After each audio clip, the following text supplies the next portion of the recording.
Ravako malala ao amin'ny tompo ho aminareo mandrakarivany ny fahasoavana sy ny fiadanana avy amin'Andriamanitra ray sy Jesoa Kristy tompontsika.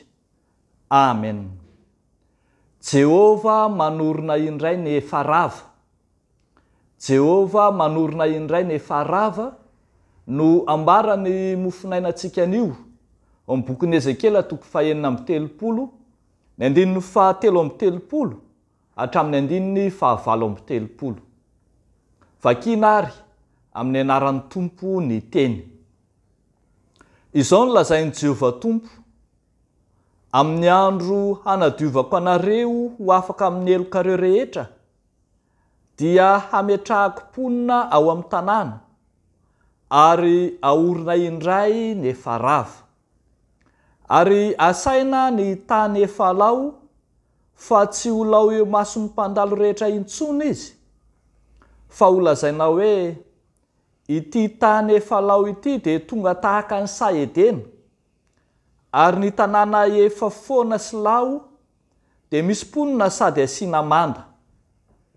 Ka dia ho fantatry ny jentilisa sisa manodidina anareo fa izao Jehova no manorina indray ny efa rava sy mamboly izay efa foana.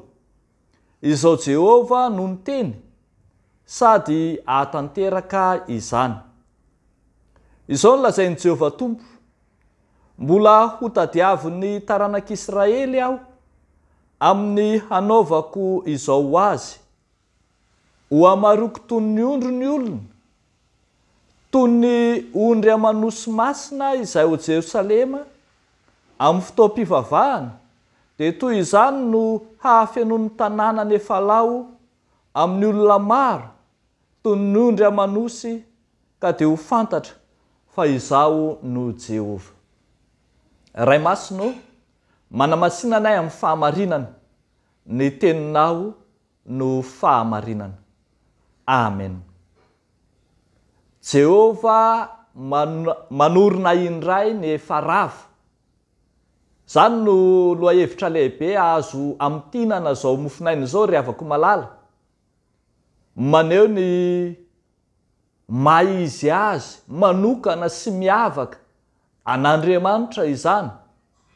Hitantsika eto ilay Ezekela mpaminany ny fahababony, taratry ny vahoaka babo ary vahoaka sasatry ny miarina, fa viravirain'ny firenen-kafa ilay firenena noharian'Andriamanitra tany am-boalohany, ka dia potika, lao, simba ary rava tanteraka. Mifandimby manososy ilay firenena nofidian'Andriamanitra, ireo heverina fa firenen-dehibe izay misy sy matanjaka tamin'izany fotoana izany.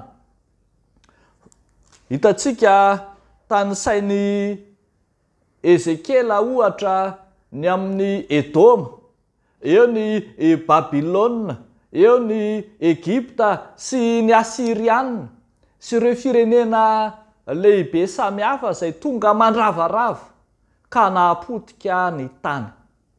Toa niala tamin'ny tany ny fahatsarana izay tao aminy tamin'ny fahariana tamin'ny voalohany.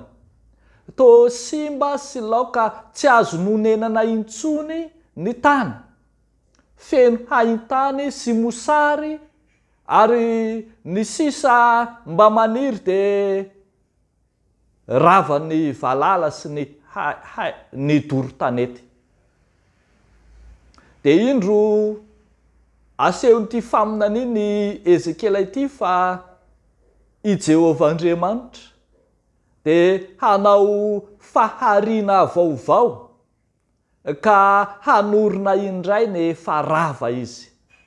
Ho averin'Andriamanitra amin'ny laoniny ilay Edena, ka dia hisy Edena vaovao hitsangana sy ho aorin'Andriamanitra hitehirizana ny fahatsaran'izy Andriamanitra indray.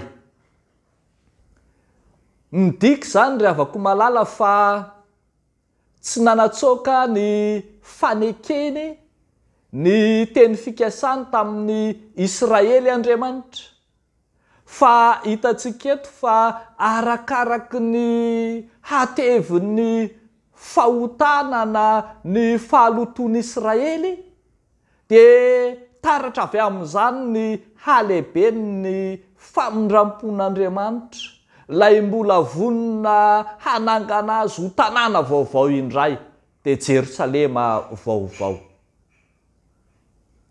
Andrasan'Andriamanitra amin'reto olona nofidiny reto ny fiverenana aminy, ny fiaikenany eloka, ny fibebahana, dia indro Andriamanitra vonina hamela eloka dia hamela eloka tokoa, arak'izay hitantsika amin'ny 7:30 hoe amin'ny andro hanadiovako anareo ho afaka amin'ny elokareo rehetra ianareo. Dia indro ho asinin'Andriamanitra ao an-tanàna masina ity tanàna ity, arak'izay hitantsika fa ho averina toy ny ondro maro ao ambala indray, toy ny ondro entina ao amin'ny fanatitra ka ho feno fahamasinana izy ireo. Jehova manorina ny rava, Jehova te hanavao tanteraka ny fanompon'ny olona sy ny olom-boafidiny rahateo.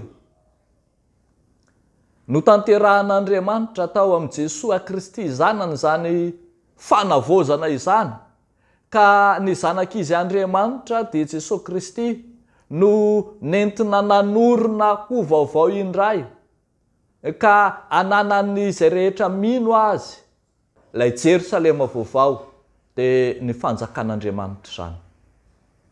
Ambaran'ny soratra masina ry havako fa io Jesosy Kristy no lala tokana andehanana izorana makany amin'ilay fanjakan'Andriamanitra, ilay edena vaovao izay aorin'Andriamanitra. Io Jesosy Kristy io no efa niteny fa tsy misy olona makany amin'ny ray afa-tsy amin'ny alalany, ary izy no ananan'izao rehetra izao fiainana mandrakizay.